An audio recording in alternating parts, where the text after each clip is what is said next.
Hair transplant कराने का सिर्फ ये फायदा नहीं है कि आपको एक्स्ट्रा रूट्स और एक्स्ट्रा हेयर ट्रांसप्लांट के बाद मिलेंगे।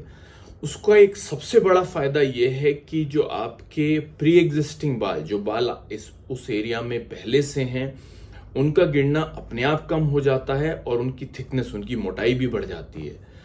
हेयर ट्रांसप्लांट करने के बाद जो स्किन है, जिस एरिया में हेयर ट्रांसप्लांट किया गया है, उस स्किन की ब्लड सप्लाई, खून का दौरा बढ़ जाता है और उसकी वजह से जो बाकी बाल उस एरिया में है, जिस फ्रीक्वेंसी से गिर रहे हैं, पतले हो रहे हैं, झड़ रहे हैं, वो अपने आप कम हो जाते हैं। तो ये ट्रांसप्लांट के बाद ये देखा गया है कि जिस एरिया में हमने ट्रांसप्लांट भी नहीं किया, उस एरिया के बालों की क्वालिटी भी इंप्रूव हो जाती है। तो अब हेयर ट्रांसप्लांट के बाद ये खाली ये एक्सपेक्ट ना करें कि मुझे जो एक्स्ट्रा बाल लगे हैं वो ही उगेंगे। आप जो बाकी बालों की क्वालिटी भी इंप्रूव होना एक्सपेक्ट कर सकते हैं। तो जो हेयर ट्रांसप्लांट होता है, उसमें जो हमारा एम सिर्फ ये नहीं होता कि हम सिर्फ ट्रांसप्लांट करें। जो ट्रांसप्लांट के बाद जो इंस्ट्रक्शन है, जो प्रिकॉशंस और जो चीज़ें हम पेशेंट को बताते हैं, वो करना भी बहुत ज़रूरी है।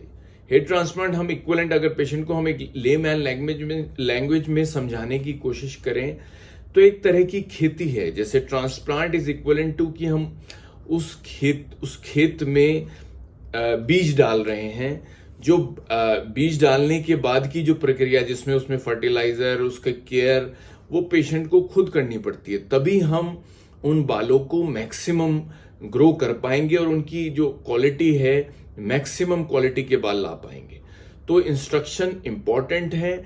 जो हमारा एक्सपीरियंस है, हम 10-11 साल से हेयर ट्रांसप्लांट कर रहे हैं, जो हमारा एम रहता है कि हम जितनी भी जड़ें, फॉलिकुलर यूनिट्स लगा रहे हैं, हम चाहते हैं कि मैक्सिमम हेयर ग्रोथ, ज़्यादातर जड़ें ग्रो कर पाएं। तो जो हमारा एक्सपीरियंस है, जो टेक्निक हम हेयर ट्रांसप्लांट में यूज़ करते हैं, इसको फेदर टच टेक्निक कहते हैं। हमारा जो एम है और जो हमारे पास जो डेटा हमारे पास अवेलेबल है, उसमें ये पाया गया है कि जो पेशेंट जो इंस्ट्रक्शन उनको दिए गए हैं, अगर वो रिलीजियसली फॉलो करते हैं, तो हमारे यहाँ फेदर टच हेयर ट्रांसप्लांट का 95 to 99% हेयर ग्रोथ रेट है। तो हेयर ग्रोथ मैक्सिमम करने के लिए कुछ चीज़ें इंपॉर्टेंट हैं, जो मैं इस वीडियो के थ्रू आप लोगों को समझाऊंगा। देखिए, हम जब किसी पेशेंट का ट्रांसप्लांट करते हैं, तो नॉर्मली जो प्रोसेस है 6 से 8 घंटे का होता है, जिसमें हम नॉर्मली 8 o'clock मॉर्निंग में पेशेंट को बुलाते हैं और 2:30-3 बजे तक यूजली पेशेंट फ्री होके अपना घर जाते हैं।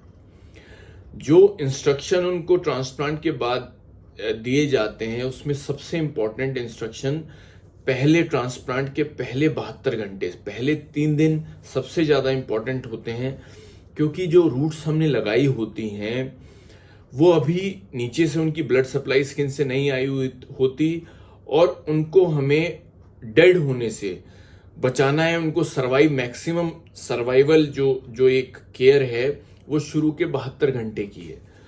तो जो शुरू के 72 घंटे में हम पेशेंट को नॉर्मल सलाइन देते हैं, उसको वो नॉर्मल सलाइन को स्प्रे बॉटल में डाल लेते हैं और घर जाके हर आधे घंटे बाद उस एरिया को, जहां पे रूट्स लगी हैं, उस एरिया को स्प्रे से गीला करना होता है। ये हर आधे घंटे में इसलिए करते हैं क्योंकि जो ग्राफ्ट्स हमने लगाए हैं, उनमें नीचे से अभी ब्लड सप्लाई नहीं है, तो हमें 72 घंटे उन्हें ड्राई नहीं होने देना। अगर हम उनको ड्राई नहीं होने देंगे और कुछ ना कुछ न्यूट्रिशन बाय नॉर्मल सलाइन ऊपर से देते रहेंगे, तो वो सरवाइव कर जाएंगे। 72 घंटे में जो है वो रूट्स स्किन के उस एरिया में फिक्स हो जाती हैं और जो न्यूट्रिशन है उन्हें अंडरलाइंग स्किन से मिलना शुरू हो जाता है और वो ज़्यादातर सरवाइव कर जाती हैं। तो शुरू के 72 घंटे पेशेंट को सिर्फ सलाइन हर आधे घंटे बाद स्प्रे करना होता है। वो नॉर्मल अपना लंच, घर जाके नॉर्मल डाइट खाता है। उसको हम जो है स्मोकिंग और अल्कोहल 5-6 दिन ना करने की सलाह देते हैं। उनको पेशेंट को वो नॉर्मली अपना घर जाके रात में सोता है, जैसे वो नॉर्मल पोजीशन जो सोने की होती है उस पोजीशन में पेशेंट जैसे वो सीधा लेटता है, हम ये सिर्फ एडवाइस करते हैं कि 2-3 पिलो लगा के हेड एंड को थोड़ा सा रेज करके सोए, और वो करवट भी ले सकता है। मतलब अगर उसको करवट लेके सोने की आदत है तो आराम से करवट लेके भी सो सकता है, बस हेड एंड को थोड़ा सा रेज करके सोए। 72 घंटे के बाद जब वो रूट्स, क्योंकि 72 घंटे तो हमने बोला है कि वो सलाइन स्प्रे हर आधे घंटे पे करेगा, जब तक जगा हुआ है, जब सो जाए तो आप रोक सकते हैं, जब अगले दिन फिर उठें तो दोबारा से शुरू कर दें। 72 आवर्स के बाद हम उनको बेबी शैम्पू से उस एरिया को और जो पूरे हेयर का जो स्कैल्प है उसको वॉश करने की सलाह देते हैं। हम सिर्फ बेबी शैम्पू एडवाइस करते हैं क्योंकि बेबी शैम्पू लाइट शैम्पू माने जाते हैं, क्योंकि वो उनमें केमिकल कंटेंट मिनिमम होता है। तो बेबी शैम्पू को आप एक बर्तन में थोड़ा सा गुनगुना पानी करें, उस बेबी शैम्पू को उस पानी में मिलाएं, झाग बना लें, उस शैम्पू के पानी को वॉश बेसिन पे खड़े होके पीछे के हिस्से पे उस शैम्पू वाले पानी को डाल दें। जो पीछे वाला हिस्सा है उसको आप विगरसली रगड़ भी सकते हैं, रगड़ के अच्छी तरह साफ कर लें। जो सामने का एरिया जहां पे हेयर ट्रांसप्लांट हुआ है उस एरिया को आपको रगड़ना नहीं है, आपको सिर्फ उस एरिया को अपने हथेली से टैप करके हल्का सा जो है बहुत लाइटली उसको रब करके साफ करना है। फिर जब वो एक बार रब करके आप उसको हल्का सा साफ कर लें तो ऊपर नॉर्मल पानी पीछे से डाल दें और उसको वॉश कर लें। जो टॉवल हम यूज करने को कहते हैं, हम ये एडवाइस करते हैं कि उस एरिया को टॉवल से ड्राई करने की कोशिश ना करें। अगर आप टॉवल लगाएंगे तो वो, क्योंकि जो ग्राफ्ट्स हैं वो थोड़े से लूज होंगे तो उसमें चिपक के बाहर आने का डर रहता है। तो टॉवल ना लगाएं, पीछे के एरिया में टॉवल से ड्राई कर लें, या नॉर्मली जो नॉर्मल एटमॉस्फेयर से, एनवायरनमेंट से उसको ड्राई होने दें। नॉर्मल डाइट जो नॉर्मल आप घर में खाना खा रहे हैं वो सब कर सकते हैं। जो नॉर्मली आप आप घर में घूम फिर सकते हैं, और ज़्यादातर जो अपना रेगुलर काम है, अपने ऑफिस में बैठने का काम है, आपको अपनी कोई भी बिजनेस है, अपनी दुकान या कहीं भी जाना है तो आप आराम से नेक्स्ट डे जा सकते हैं।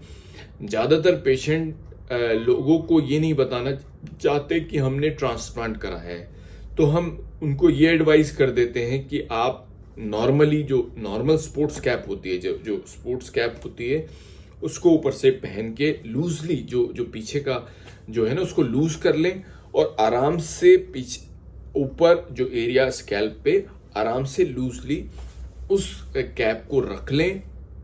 जो जहां पे ट्रांसप्लांट हुआ है और जहां पीछे का हिस्सा जहां से हमने रूट्स निकाले हैं, डोनर एरिया, उस कैप में छिप जाएगा। कोई आपको ये नहीं देख के बता सकता कि आपने ट्रांसप्लांट कराया हुआ है। 72 घंटे या 5-6 दिन आप उस कैप को यूज करें। 6-7 डेज के बाद उस कैप को आप हटा भी देंगे तो कोई ये नहीं बता पाएगा कि आप कोई प्रोसीजर या हेयर ट्रांसप्लांट करा के आए हैं। तो जो सबसे बड़ा हिंड्रेंस रहता है कि भाई मैं किसी को बताना नहीं चाहता कि मैं ट्रांसप्लांट करा के आया हूं, तो वो भी पर्पस सॉल्व हो जाता है, तो उसमें ऐसा कोई दिक्कत नहीं आती। जैसे मैंने बताया कि 72 आवर्स के बाद तो सलाइन डालेंगे, 72 आवर्स के बाद बेबी शैम्पू से वॉश शुरू हो जाता है।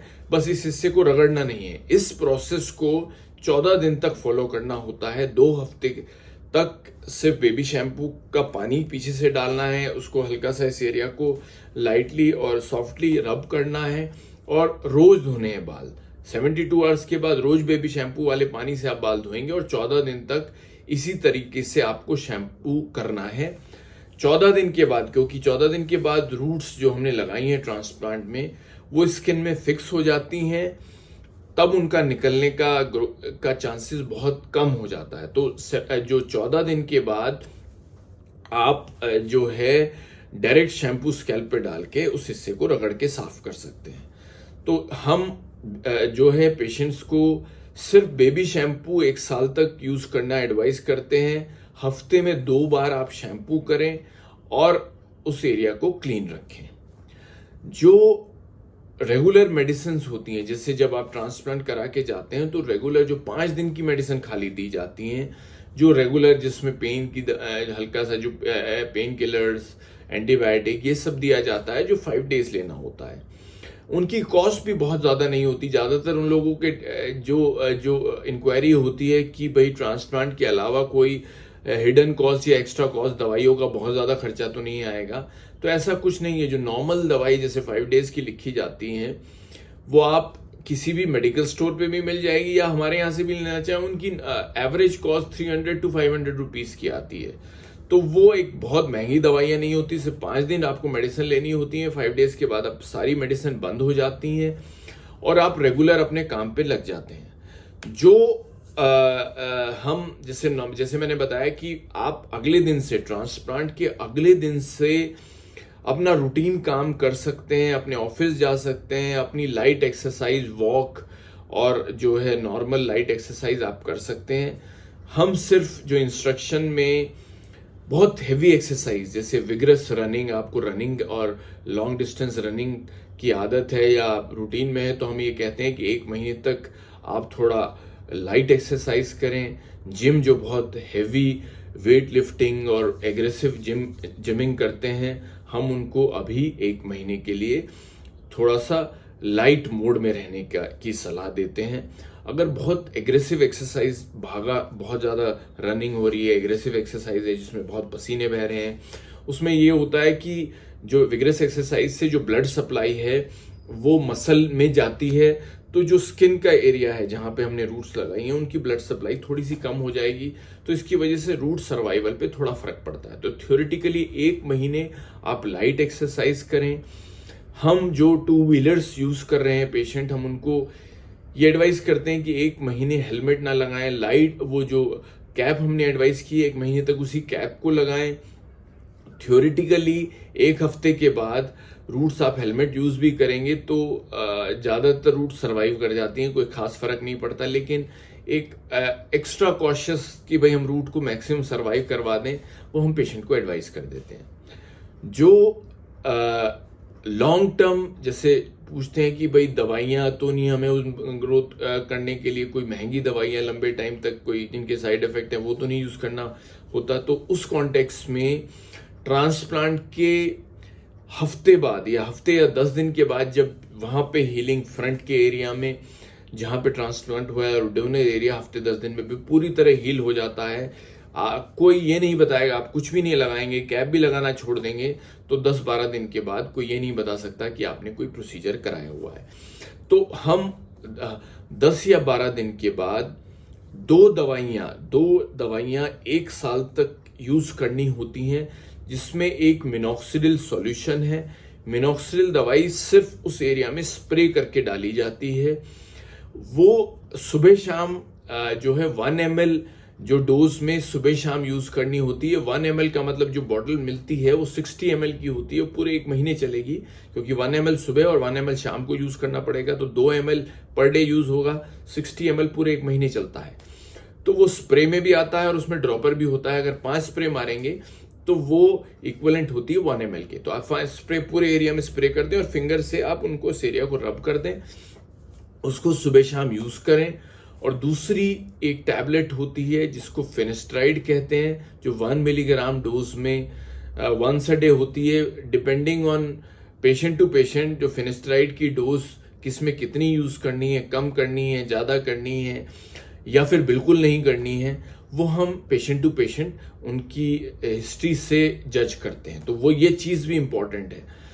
जो ये मेडिसिन है पोस्ट ऑपरेटिव से मिनॉक्सिडिल और फिनेस्ट्राइड यूज बहुत इंपॉर्टेंट है अगर आप मैक्सिमम ग्रोथ उन ट्रांसप्लांटेड बाल की चाहते हैं और जो बाकी बाल हैं उनकी क्वालिटी इंप्रूव चाहते हैं। भाई ओवरऑल रिजल्ट सिर्फ ट्रांसप्लांटेड बाल उगने से नहीं आएगा, ओवरऑल रिजल्ट आपके बाकी बालों की ग्रोथ से, उनकी जो बाकी बाल झड़ रहे हैं उनके वो मोटे, अगर वो मोटे हो जाएंगे, उनका गिरना कम हो जाएगा, तो ओवरऑल रिजल्ट और बेहतर आएगा।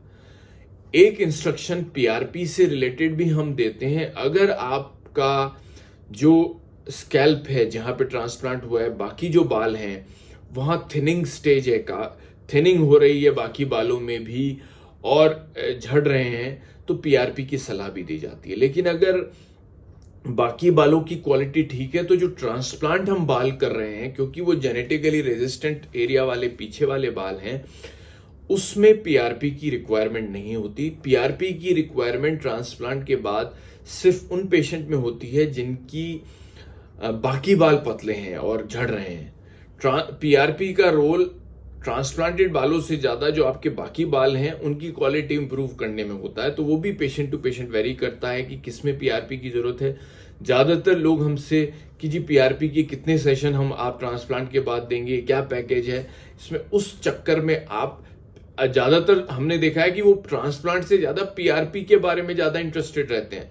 सबसे पहले आपको ये इंपॉर्टेंट बात समझने की है कि जिन लोगों को ट्रांसप्लांट की जरूरत है उनके लिए 99% काम हेयर ट्रांसप्लांट ही करेगा। 1% काम पीआरपी का, तो 1% पे स्ट्रेस देके आप 99% जो चीज को अगर इग्नोर करेंगे तो रिजल्ट अच्छा नहीं आएगा। तो अगर आप पीआरपी नहीं करा सकते तो मत कराएं, आप सिर्फ फिनेस्ट्राइड और मिनॉक्सिडिल यूज करते रहें, आपको बहुत बढ़िया हेयर ग्रोथ और रिजल्ट आएगा। तो ये जो इंस्ट्रक्शन है वो रेगुलर अपना जो है रूटीन पे 1 महीने के बाद आ जाता है। जिम करे, कोई भी एक्सरसाइज करे, वो सब वो अपना रूटीनली कर सकता है। तो hair transplant as such transplant कराने में और ट्रांसप्लांट के बाद में आपकी जो लाइफस्टाइल में कोई मॉडिफिकेशन आपको ज्यादातर करने की जरूरत नहीं होती। आप अपने रूटीन काम में ही हेयर ट्रांसप्लांट करा के आप उसको सब रूटीन अपने करते रहते हैं और ज्यादातर जो नॉर्मल लाइफस्टाइल है उसमें कोई मॉडिफिकेशन नहीं होता है। मैं समझता हूं जो डर या मिसकंसेप्शंस आपको कि भाई ट्रांसप्लांट के बाद क्या इंस्ट्रक्शन है, कोई बहुत ज्यादा रेस्ट तो नहीं करना है, महंगी दवाइयां तो नहीं चलेंगी, या मेरी ग्रोथ कैसे होगी, मुझे पीआरपी कितनी लेनी पड़ेगी, ये सब इस वीडियो के थ्रू मैं आपको समझा पाया होऊंगा। आपको हेयर ट्रांसप्लांट या अपना कोई भी हेयर लॉस ट्रीटमेंट, अगर आप हेयर लॉस से अफेक्टेड हैं और ट्रीटमेंट लेने की सोच रहे हैं, तो अगर आपको कोई भी एक्स्ट्रा इन्फॉर्मेशन चाहिए तो आप हमारे इस चैनल को सब्सक्राइब कर लें, लाइक बटन भी दबा दें, और कोई स्पेशल क्वेरी है तो आप हमें कॉल कर सकते हैं या आप हमारे व्हाट्सएप पे भी हमें वो क्वेश्चन भेज सकते हैं।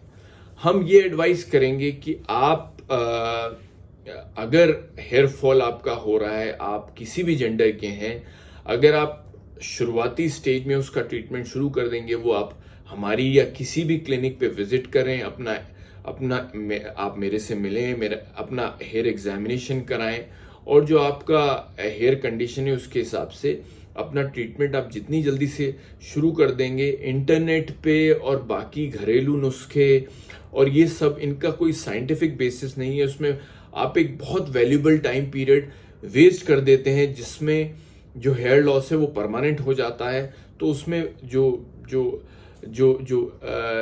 शुरुआती स्टेज में जो इतना फायदा आपको मिल सकता है उससे आप वंचित रह जाते हैं। मैं समझता हूं कि ये इंफॉर्मेशन आज इस वीडियो के लिए काफी है। और भी कोई रेलिवेंट इंफॉर्मेशन है तो हम इसी चैनल पे हम ऐसी वीडियोस शेयर करते रहेंगे। This is doctor Amit Singh signing off.